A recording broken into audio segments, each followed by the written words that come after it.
My parents informed me that I could join their family trip, but only if I covered my own expenses. I declined the offer. Shortly after, I received a notification that my credit card had been charged for their flights, hotel stays, and spa packages. I promptly opened my app, disputed all the charges, and froze the card. At the airport gate, my brother texted me to say they were being denied their tickets. When he asked what I had done, I replied, "What you said, paying my own way." The following day, they broke into my house. When my parents initially told me about their trip to Hawaii and said I could come if I paid for everything, I didn't argue. Instead, I simply smiled and said, "No thanks." I assumed they would go, come back with some cheap souvenirs and a tan, and then my life would go on as usual. I didn't anticipate them attempting to bring me along financially. It was a week before their trip when I first sensed something was wrong. I was checking my credit card app to ensure I had enough credit for a business purchase when I saw it. There were $11,500 worth of charges, including airline tickets, a beachfront resort in Maui, spa packages, fine dining reservations, and some romantic add-ons that were definitely not for me. At first, I thought it was a fraudulent charge until I saw the email confirmation tied to my name and address. I called the resort and discovered my parents had booked a lavish trip for themselves, my sister and her boyfriend using my name and credit card. They knew I wouldn't have agreed if they had asked, so I guess they hoped to pass it off as a misunderstanding. Afterward, or perhaps they thought I wouldn't notice until it was too late. But they didn't realize I wasn't in the mood to be manipulated. I didn't even call them. I just opened the app, clicked Dispute All, and then called the credit card company to explain everything and have the card blocked and replaced. The whole process took about 15 minutes. As I was leaving my office, my phone buzzed with a text from my brother, who hadn't even been invited on the trip. The text read, "They're refusing to give us our tickets. What did you do?" I just replied, "What you told me to do. I'm paying for myself." Apparently, the airline wasn't pleased when the card was flagged for fraud and the booking was canceled mid-check-in. I didn't hear from them again until the next morning around 9 a.m. I heard someone pounding on my door. It was my parents, my sister, and her boyfriend. They looked furious and embarrassed, not sun-kissed and relaxed. They didn't even wait for me to invite them in. They just pushed past me, shouting over each other and demanding to know how I could do this to them. My sister's boyfriend was quiet at first, seemingly stunned. They had told him that I had offered to pay for the trip. They didn't have the money to cover it and had spent weeks hyping up the idea of a family vacation to him. Now they looked like liars and freeloaders, which they were. I asked them why they thought they could just help themselves to everything I had. $11,500 wasn't just vacation money for me. It was everything. I had given them access to a secondary card for genuine emergencies. Not for them to live out some fantasy in Maui.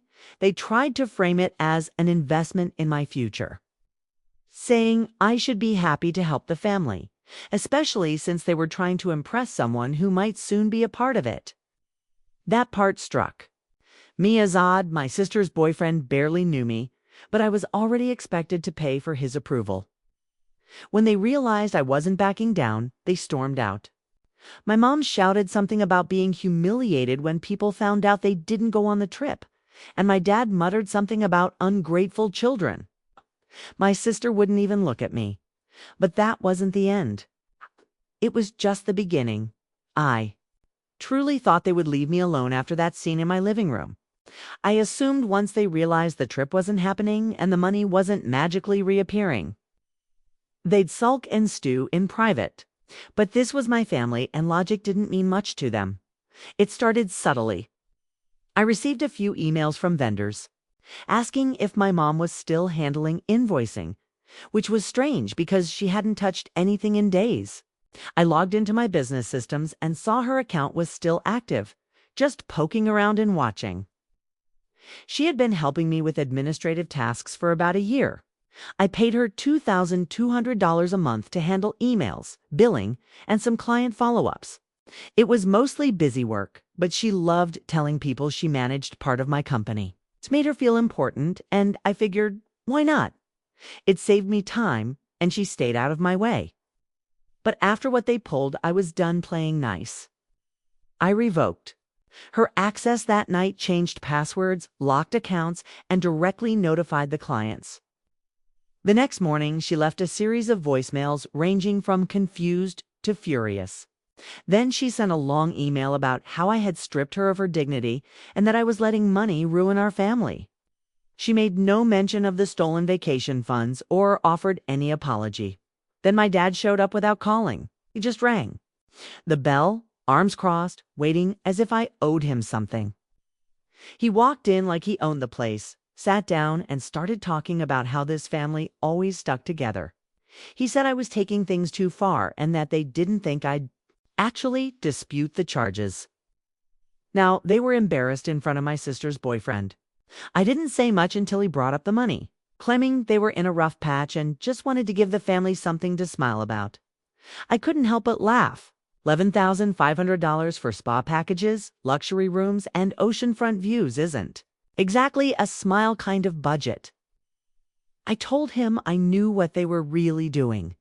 The vacation wasn't just for relaxation. It was a performance. They were trying to convince Liam, my sister's boyfriend, that we were a picture-perfect, financially comfortable family. They wanted him to believe that if he married her, he'd be marrying into stability and would feel obligated to help them out, support them, and carry them, just as I had been doing quietly for years. My dad didn't even argue. He just got quiet and left. That's when I knew I had to talk to Liam. I reached out to him and said we needed to talk, just the two of us, with no drama or pressure. We met at a quiet diner near his place, and I told him everything. The money, the trip, the real reason behind it, how they used my name and card, and how they tried to pass me off as a generous sister to cover up their desperation. I told him they never intended to pay me back. He didn't get angry or even look surprised. He just sat there, nodded slowly, and thanked me for being honest. He said he had been wondering why everything felt so performative lately, like he was being sold something. A week later, he called me out of the blue. He appreciated what I did and had been thinking. He had a side business that was picking up steam too fast for him to handle alone. He needed someone who could organize chaos and turn a growing mess into something stable, and he thought I was that person. I didn't commit right away, but I was curious. We met again, and he walked me through the numbers, projections, and clients he had lined up. It wasn't a scam or a favor. It was a real partnership. I told him I'd think about it, but in my head, I already knew I was in. I just needed to tie up one more loose end before stepping into something new.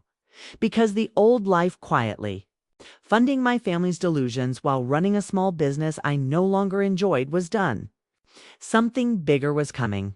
Could feel it. Once I decided to leave my small business and accept Liam's offer, I started moving differently, quietly, and with focus. I didn't announce anything or post online. I didn't even tell close friends. The fewer people who knew, the less likely it was to backfire. The warehouse lease was ending anyway, so I stopped accepting new contracts and began offloading equipment. It wasn't a dramatic shutdown, just a quiet winding down. I didn't owe anyone explanations, and I wasn't in the mood to offer any. But even in silence, my family knew something had changed. Started with my sister. She sent a carefully worded email, more like a therapy letter, saying she understood that I was upset and that she respected my boundaries. Then she added how stressed my mom had been, how dad was barely eating, and how the house felt cold. She said they were all just trying to do something nice for once, and it blew up. She never mentioned the $11,500 once. I read it and didn't reply. That's when her tone shifted. The next email was shorter and sharper. She said I'd made my point and was just being cruel. She accused me of embarrassing them in front of Liam and humiliating our parents. And she said if I thought I could just walk away after everything they did for me, I was delusional. That part stuck with me. Everything they did for me. I guess in her mind, housing and feeding me as a child came with interest. I left it unread. A day later, my mom called. I didn't answer, and she left a voicemail. It was a 5-minute ramble that started tearful and ended angry. The usual script. I was breaking the family, letting money change me, and pushing them into poverty. Then, she mentioned the business, saying she noticed her access was cut off. She called it an overreaction, as if skimming thousands off my card and trying to manipulate a stranger into supporting their retirement was just an awkward dinner conversation. That voicemail was followed by one from my dad. He skipped the guilt and went straight to rage. He said he had lost the consulting contract because someone called him out for billing hours he never worked. He blamed me for starting the chain reaction, saying I made him look bad and now he couldn't get anything going because of the mess I made. As if any of this was my doing.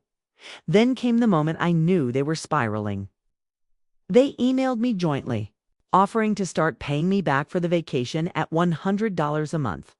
I stared at the message, thinking it had to be a joke. At that rate, I'd get my money back sometime in the 2030s.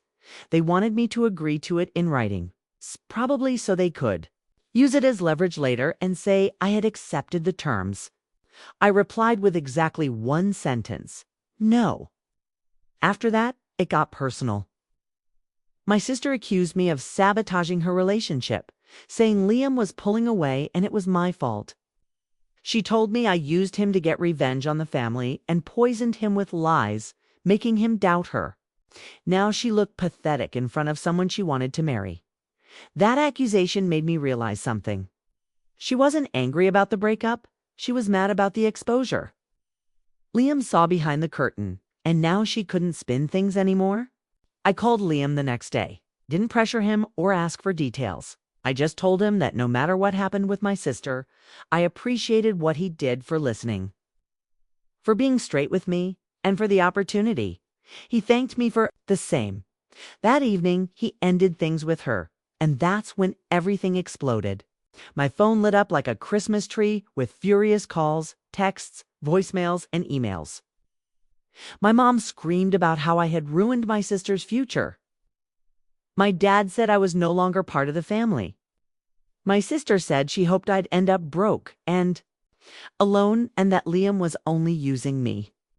They called me a snake, a traitor, and a disgrace. They made it clear I was dead to them. What they didn't know was that I had just secured my future. Liam and I were finalizing contracts for the new venture, and my cut would be substantial, well beyond what I ever earned from the small business. I wasn't rolling in money yet, but I was on the path. For once, I could breathe without wondering what corner of my life they'd try to control next. And the $11,500 that was already being returned thanks to the fraud dispute. I wasn't losing sleep over it anymore. I had spent years being the backup plan for people who never had one of their own. Now they would have to figure it out without me. After Liam broke up with my sister, everything in my family's world unraveled fast. The breakup wasn't quiet either. Apparently, she had told her friends they were already ring shopping and even hinted at a possible engagement party. She was crushed, not because she lost him, but because she lost the image and the future she had built in her head. She posted a dramatic message on social media about betrayal, snakes in the grass, and fake family. She never named me, but everyone in our circle could figure it out. For the first time, I saw how widespread their manipulation had reached. Mutual friends reached out, trying to get both sides. A couple of them even took her side, which was fine. I didn't need to defend myself to anyone. I buried myself in work with Liam's startup. It was all real now. Contracts were signed, systems were integrated, clients were on board, and the numbers were better than expected. We were projecting nearly $9,000 a month for me in the first quarter alone. After scraping by for so long, it felt surreal. Then, out of nowhere, something unexpected happened. About 3 weeks into this new chapter, I received a letter, a real, handwritten one, delivered to my mailbox with no return address. I recognized the handwriting immediately. 'Twas from my sister's ex-husband. I hadn't spoken to him in years. The divorce was messy, and my family had practically excommunicated him afterward. I never knew the full story, just that he wasn't right for her and disrespected the family classic lines. But now, here he was, writing to me. The letter was short. He said he had heard about everything that had happened through mutual acquaintances and wasn't surprised. It was the same pattern he had experienced when he was married to my sister. He said he got out before they could drain him dry and was sorry I didn't get out sooner. Then at the bottom was a weird sentence. If you ever want something solid, give me a call. I might have a better seat for you at my table. That phrase stuck with me. I debated for a day, then I called him. We met for lunch at a neutral place with no pressure. He was doing better than I expected. He was remarried and running a specialized logistics firm downstate. He said he needed someone sharp to manage one of the regional operations, someone who wouldn't flinch under pressure or crumble when things got tense. He told me he had been watching what I had done from a distance and respected how I handled the family situation, especially the way I cut them off without drama. He had worked with people like them before and knew how dangerous it could get when you made yourself their plan A, B, and C. Then he offered me a role. It came with higher pay, more stability, and a bigger future. It wasn't easy to say goodbye to the startup. Liam had been good to me, but we talked it through. I explained the offer, the long-term fit, and how I needed to make decisions with my sanity in mind, not just money. He understood with no hard feelings. He even offered to introduce me to investors if I ever wanted to circle back later. That kind of respect was something I hadn't felt from anyone in my family in years. By the end of that month, I had officially closed my small business and transitioned into the new role. My first paycheck was just under $9,000 clean earned, and mine. And for the first time in a long while, my bank account didn't feel like a survival line. It felt like a starting point. I didn't hear from my family much after that, except for a single message from my mom that read, "Hope you're happy." Or not. She was right. I was, once the first few $9,000 checks hit my account. I started to understand how different life could feel when you weren't constantly calculating how many days a payment could be late before someone noticed. I moved into a better apartment. It was clean and quiet, not luxurious, but it didn't have leaky faucets or cigarette smoke baked into the walls. I stopped living like I was one broken appliance away from disaster. No one knew I had closed my business except Liam and a few old clients. I didn't post about the new job or share anything online. I wasn't hiding, just wasn't broadcasting. I had learned that good news had a way of turning toxic when the wrong people felt excluded from it. But silence has a way of drawing attention, and sure enough, it started with a knock at my door. It was my mom. I hadn't seen her in person since the day they barged into my house over the canceled vacation. Now here she was, holding a Tupperware of something as if we were neighbors, not people who had cut ties over $11,500 and years of manipulation. She didn't ask if she could come in, just said she was worried about me and wanted to make sure I was okay after everything. I didn't open the door more than a crack. I asked her how she found my new address. She said something vague about a Christmas card list and our shared family resources, which told me everything I needed to know.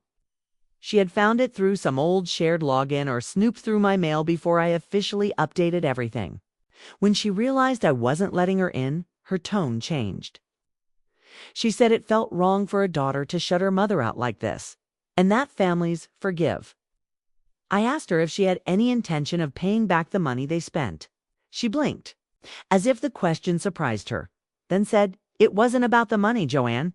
You made it about the money." I closed the door. That same evening, I received a fraud alert from the bank. Someone had tried to reset the password on one of my oldest business checking accounts, one I hadn't touched in over a year. I'd still had a few $100s in it, just enough for someone to think it might be worth trying. The recovery email on the attempt was an address tied to my dad.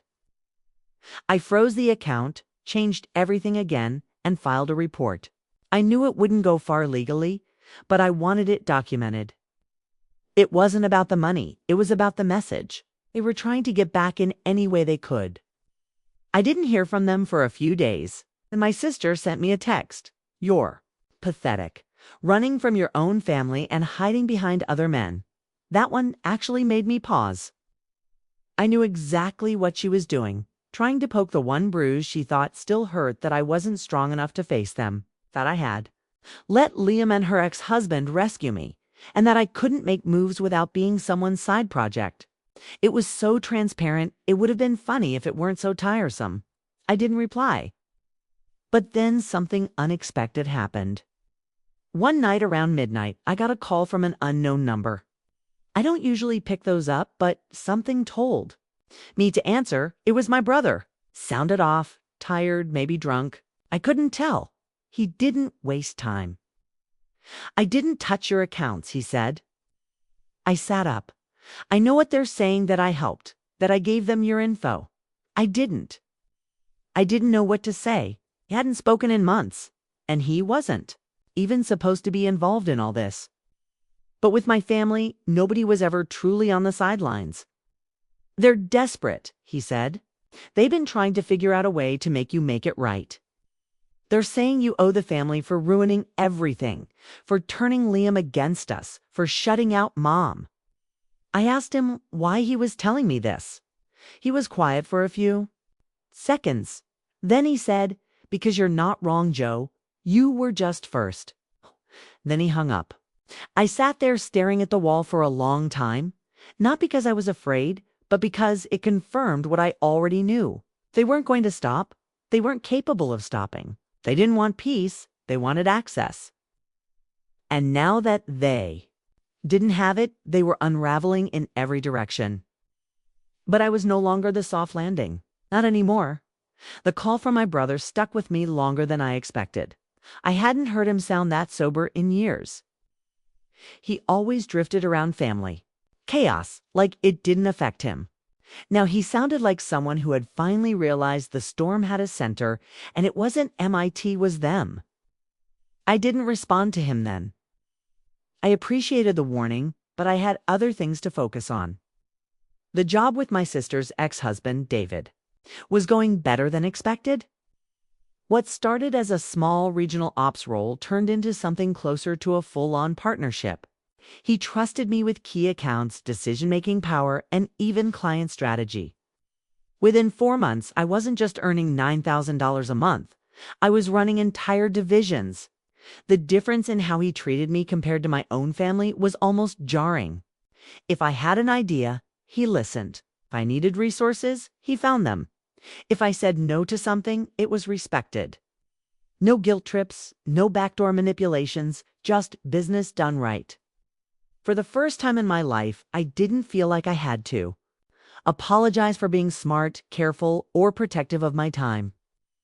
I thought that was going to be the end of the story, but it WASN single quotes. One night, I got home late from a client dinner. When I stepped into the hallway of my apartment building, I noticed something was off. My doormat was gone. At first, I thought maybe it had blown away, but the next thing I saw made me stop cold.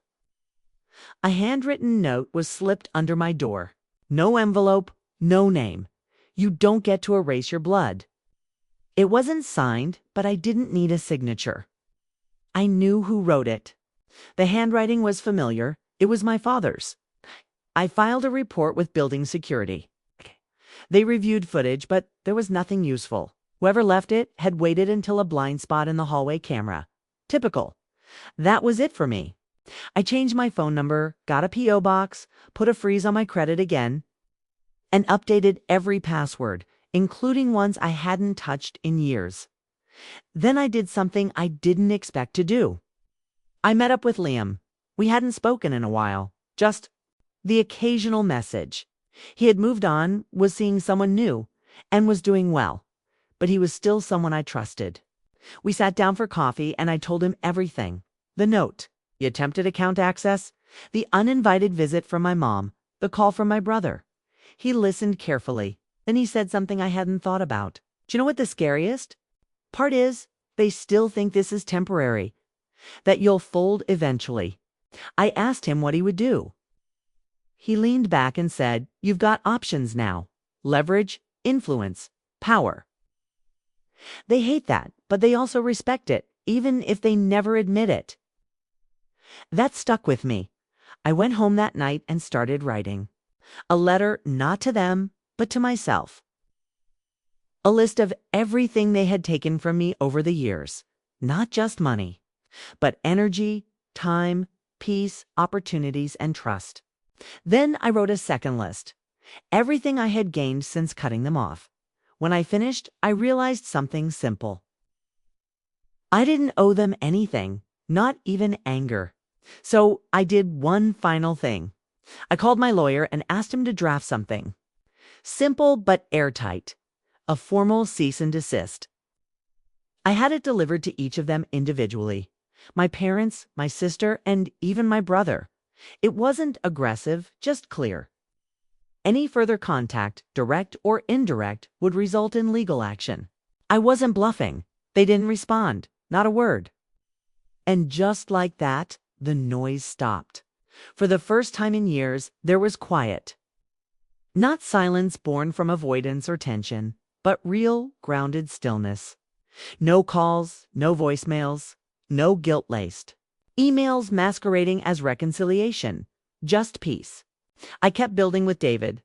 What had started as a small regional operations job became something else entirely. Within 8 months, he offered me an equity stake. I didn't jump at it. I ran the numbers, had the contract reviewed, and made sure. I wasn't walking into another trap, but it was solid, transparent, and mutual. I said yes. The income doubled, then tripled. But more than that, the work felt purposeful. I wasn't patching together invoices to cover rent. I was growing something real. The apartment I had once thought of as temporary became permanent. I painted the walls, bought real furniture, cooked for myself, and slept deeply. I stopped waking. Up with dread, I didn't look over my shoulder as much. Some nights, I'd sit by the window and just breathe. Really breathe. Not worrying if someone had used my name to open a credit line or book a flight. Not checking if I had been tagged in some cryptic post meant to shame me into crawling back. Just breathing. My therapist once asked me what I wanted most out of all of this. Not the money, not the business, not even revenge. Just one word: peace. And I had it now. Some people think cutting off your family is unnatural, that it must be dramatic or cold, that it means you're broken in some way. But the truth is, some families break you long before you realize they've done it. And some of us have to leave in order to remember who we are without the damage. I didn't leave because I stopped loving them. I left because they never really tried to love me the way I needed. They loved the version of me who said yes, who paid quietly, who let them narrate her life as if she was lucky just to be included. But the version of me who said no, who set boundaries, who demanded to be seen as a full person, not a wallet with a heartbeat, was unacceptable to them. So I became unacceptable. And that's okay, because I like this version of me, the one who sleeps well, the one who signs her own checks, the one who doesn't explain herself to people who never listened. Anyway, if you're reading this and it feels familiar, maybe it's time. Not for drama, not for fights, but for peace. You're allowed to choose peace, even if it means walking away from people who call themselves your family, especially then.